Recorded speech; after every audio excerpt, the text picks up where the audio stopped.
State government ने सभी व्यवस्था ली है। मेरे पास सुबह 2:30 बजे से सब अपडेट है।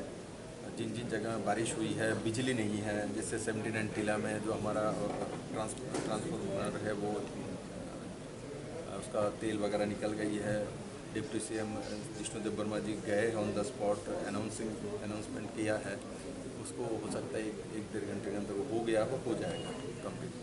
तो बहुत सारी ट्रांसफार्मर जो पिछले सरकार रहे तो मैं किसी के ऊपर क्या आरोप लगा वाला तो जो बोलना पड़ता है, ट्रांसफार्मर उस समय जो लगाया था वो ट्रांसफार्मर के बारे में इंक्वायरी हमने दिया है।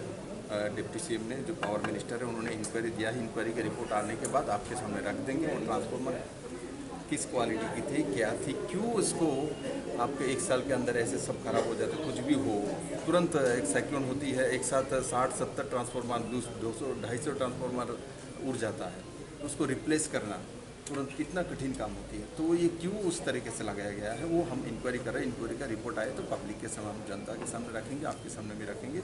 हम ऐसा काम नहीं करेंगे जो कि बारिश होने से ट्रांसफार्मर उठ जाए। एक सरकार ये काम नहीं करेगा और मेरे डिप्टी सीएम है जिष्णुदेव वर्मा को पूरा भरोसा है, वो काम करने में वो सक्षम है और करके दिखाएंगे। रिलीफ के वो भी लोग आए हैं, मैक्सिमम लोग आके रिलीज़ भी हो गया है।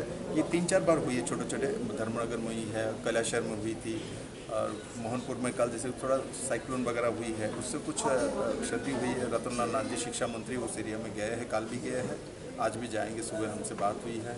और शांतवना चकमा को कल मैंने कमला सागर में भेजा है, प्रणोदेव सिंह राय को हमने माताबारी भेजा है। हमारे सभी मंत्री एमएलए उसमें लगे हुए हैं और DM SDM on the spot में है। जिसका जो क्षति हुई उसका असेसमेंट किया जा रहा है।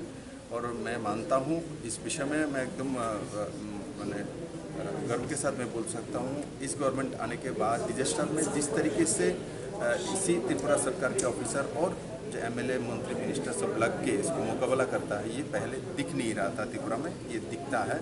बोलने का ज़रूरत है। मैं देखता हूँ मेरे बोलने के पहले ही फ़ोन किया तो पहले पता चला एसडीएम डीएम फील्ड में निकल गया। तो वो बहुत बड़ी बात है जो आपको सीएम को बोलना नहीं पड़ता, मंत्री को बोलना नहीं पड़ता, एसडीएम डीएम निकल गया। इसका मतलब उनका आदत हो गया, चाहे ऐसा हो तो सीएम हमको रुकेगा नहीं, हम जाके लोगों को दे दे। पहले इसलिए रुके बैठे रहते थे क्योंकि जब तक कैडर नहीं बोलेगा किसको किसका घर टूटा है तो दूसरी पार्टी को उसको नहीं देना है। आज इस गवर्नमेंट पे ऐसा नहीं है, हम नहीं देखते कौन कौन सी पार्टी का, सबको देना है जिसका क्षति हुई है। इसलिए इनके पास एक सुविधा हो गया, जो हमको घटना घटित हमको तुरंत जाना चाहिए, नहीं गए तो डांट पड़ेगी। तो इस कारण से ऑफिसर लोग खुद ही उतर जाता है, वो काम कर लेते हैं। सर